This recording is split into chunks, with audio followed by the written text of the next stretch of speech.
Os ideais que inspiraram seus fundadores em São Francisco estão ameaçados como nunca estiveram em toda a sua história. O multilateralismo está diante de nova encruzilhada. A autoridade desta organização está em xeque. Assistimos à consolidação de uma desordem internacional marcada por seguidas concessões à política do poder. Atentados à soberania, sanções arbitrárias e intervenções unilaterais estão se tornando regra. Existe um evidente paralelo entre a crise do multilateralismo e o enfraquecimento da democracia. O autoritarismo se fortalece quando nos omitimos frente à arbitrariedade. Quando a sociedade internacional vacila na defesa da paz, da soberania e do direito, as consequências são trágicas. Em todo o mundo, forças antidemocráticas tentam subjugar as instituições e sufocar as liberdades. Cultuam a violência, exaltam a ignorância, atuam como milícias físicas e digitais e cerceiam a imprensa. Mesmo sob ataques sem precedentes, o Brasil optou por resistir e defender sua democracia, reconquistada há 40 anos pelo seu povo, depois de 2 décadas de governos ditatoriais. Não há justificativa para as medidas unilaterais e arbitrárias contra nossas instituições e nossa economia. A agressão contra a independência do Poder Judiciário é inaceitável. Essa ingerência em assuntos internos conta com o auxílio de uma extrema-direita subserviente e saudosa de antigas hegemonias. Falsos patriotas arquitetam e promovem publicamente ações contra o Brasil. Não há pacificação com impunidade. Há poucos dias, e pela primeira vez em 525 anos de nossa história, um ex-chefe de Estado foi condenado por atentar contra o Estado Democrático de Direito. Foi investigado, indiciado e julgado, e responsabilizado pelos seus atos em um processo minucioso. Teve amplo direito de defesa, prerrogativa que as ditaduras negam às suas vítimas. Diante dos olhos do mundo, o Brasil deu um recado a todos os candidatos autocratas e aqueles que os apoiam. Nossa democracia e nossa soberania são inegociáveis. Seguiremos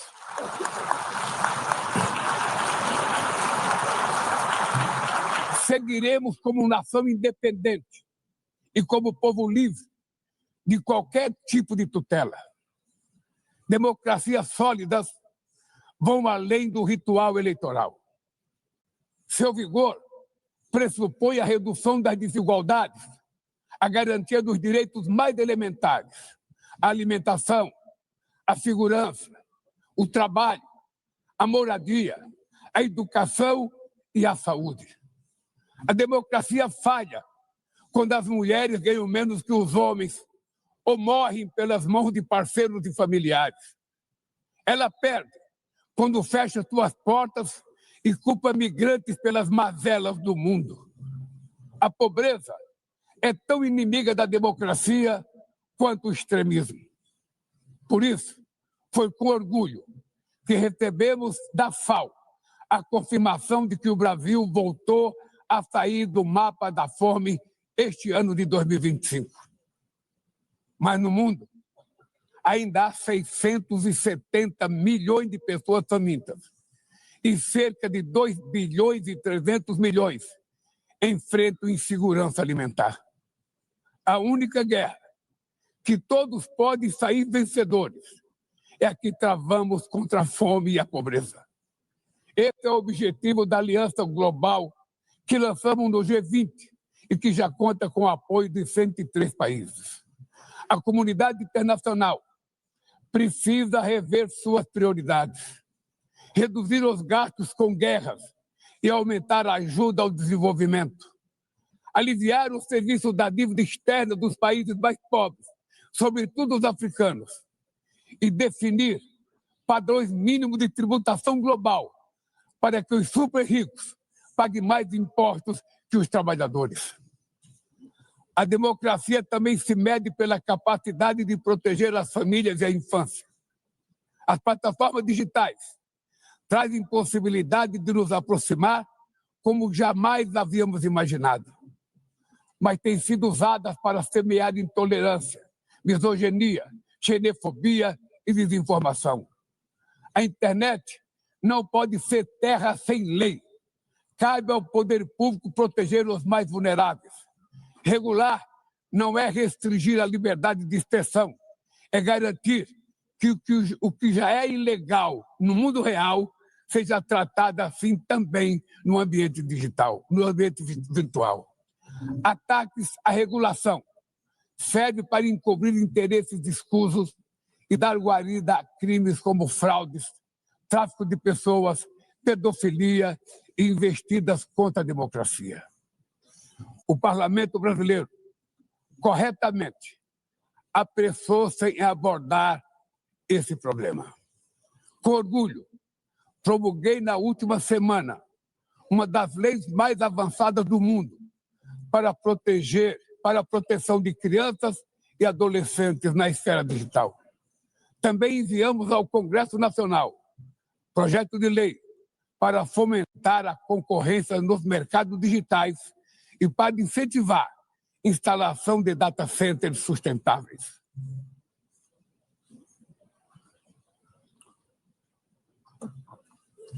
Para mitigar os riscos da inteligência artificial, apostamos na construção de uma governança multilateral em linha com o Pacto Digital Global aprovado neste plenário o ano passado. Senhoras e senhores, na América Latina e Caribe, vivemos um momento de crescente polarização e instabilidade. Manter a região como zona de paz sempre foi e é a nossa prioridade. Somos um continente livre de armas de destruição em massa, sem conflitos étnicos ou religiosos. É preocupante a equiparação entre a criminalidade e o terrorismo. A forma mais eficaz de combater o tráfico de drogas é a cooperação para reprimir a lavagem de dinheiro e limitar o comércio de armas. Usar força letal em situações que não constituem conflitos armados equivale a executar pessoas sem julgamento. Outras partes do planeta já testemunharam intervenções que causaram danos maiores do que se pretendia evitar, com graves consequências humanitárias. A via do diálogo não deve estar fechada na Venezuela. O Haiti tem direito a um futuro livre de violência. E é inadmissível que Cuba seja listada como país que patrocina o terrorismo. No conflito na Ucrânia,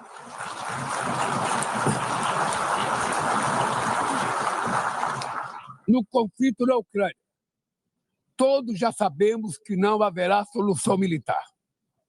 O recente encontro no Alasca despertou a esperança de uma saída negociada. É preciso pavimentar caminhos para uma solução realista. Isso implica levar em conta as legítimas preocupações de segurança de todas as partes.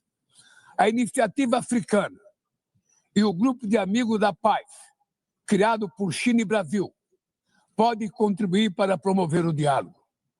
Nenhuma situação é mais emblemática do que o uso desproporcional e ilegal da força do que a da Palestina.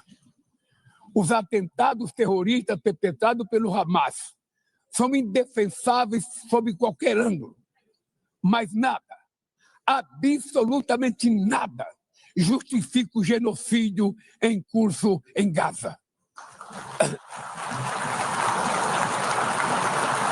Ali, sob toneladas de escombros, estão enterradas dezenas de milhares de mulheres e crianças inocentes. Ali também estão sepultados o direito internacional humanitário e o mito da superioridade ética do Ocidente. Esse massacre não aconteceria sem a cumplicidade dos que poderiam evitá-lo. Em Gaza, fome é usado como arma de guerra e o deslocamento forçado de populações é praticado impunemente. Quero expressar minha admiração aos judeus que, dentro e fora de Israel, se opõem a esta punição coletiva. O povo palestino corre o risco de desaparecer. Só sobreviverá como um Estado independente integrado à comunidade internacional. Esta é a solução defendida por mais de 150 membros da ONU e afirmada ontem aqui, nesse mesmo plenário, mas obstruída por um único veto. É lamentável que o presidente Mahmoud Abbas tenha sido impedido pelo país anfitrião de ocupar a bancada da Palestina nesse momento histórico.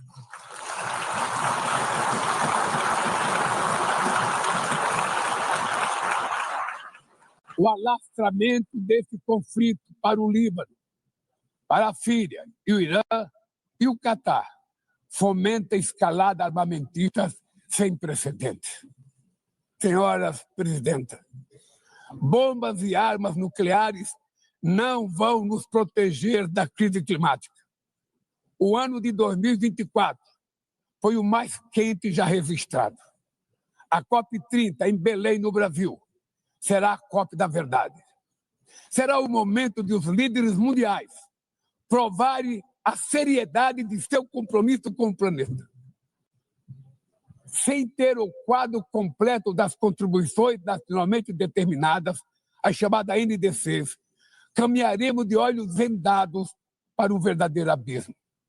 O Brasil se comprometeu a reduzir entre 59% e 67% suas emissões, abrangendo todos os gases de efeito estufa em todos os setores da economia. Nações em desenvolvimento enfrentam a mudança do clima ao mesmo tempo que lutam contra outros desafios. Enquanto isso, países ricos usufruem de padrão de vida obtido às custas de 200 anos de emissões de gases. Exigir maior ambição e maior acesso a recursos e tecnologias não é uma questão de caridade, é apenas uma questão de justiça. A corrida por minerais críticos essenciais para a transição energética não pode reproduzir a lógica predatória que marcou os últimos séculos. Em Belém, o mundo vai conhecer a realidade da Amazônia. O Brasil já reduziu pela metade o desmatamento na região nos 2 últimos anos. Erradicá-lo requer garantia, condições dignas de vida para seus milhões de habitantes. Fomentar o desenvolvimento sustentável é o objetivo do Fundo Florestas Tropicais para Sempre, que o Brasil pretende lançar para remunerar os países que mantêm suas florestas em pé. É chegado o momento de passar da fase da negociação para a etapa da implementação. O mundo deve muito ao regime criado pela Convenção do Clima, mas é necessário trazer o combate à mudança do clima para o coração da ONU, para que ela tenha a atenção que merece. Um conselho vinculado à Assembleia Geral, com força e legitimidade para monitorar compromissos, dará coerência à ação climática. Trata-se de um passo fundamental na direção de uma reforma mais abrangente da organização, que contemple também um Conselho de Segurança ampliado nas 2 categorias de seus membros. Poucas áreas retrocederam tanto como o sistema multilateral de comércio.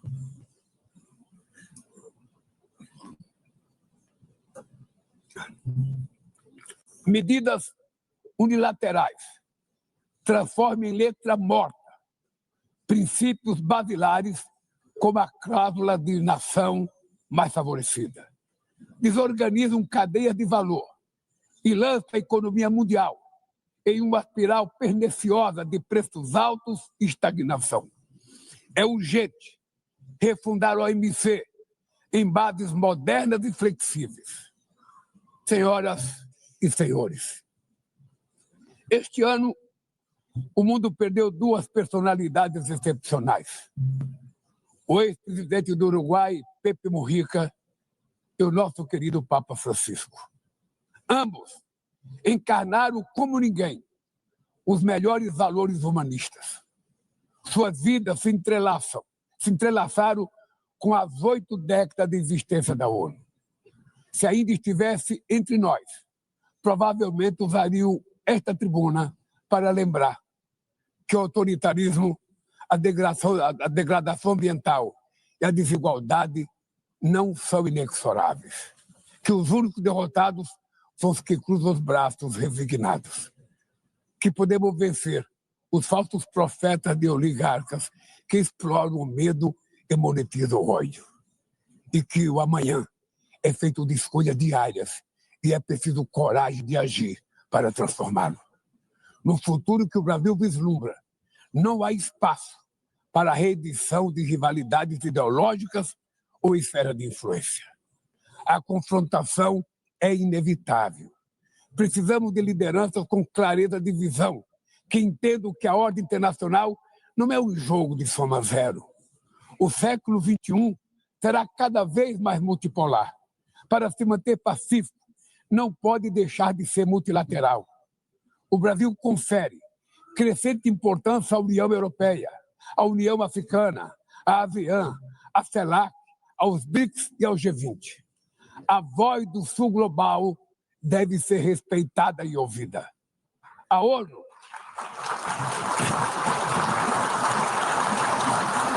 ONU tem hoje quase 4 vezes mais membros do que os 51 que estiveram na sua fundação. Nossa missão histórica é a de torná-la novamente portadora de esperanças e promotora da igualdade e da paz, do desenvolvimento sustentável e da diversidade e da tolerância. Que Deus nos abençoe a todos e muito obrigado.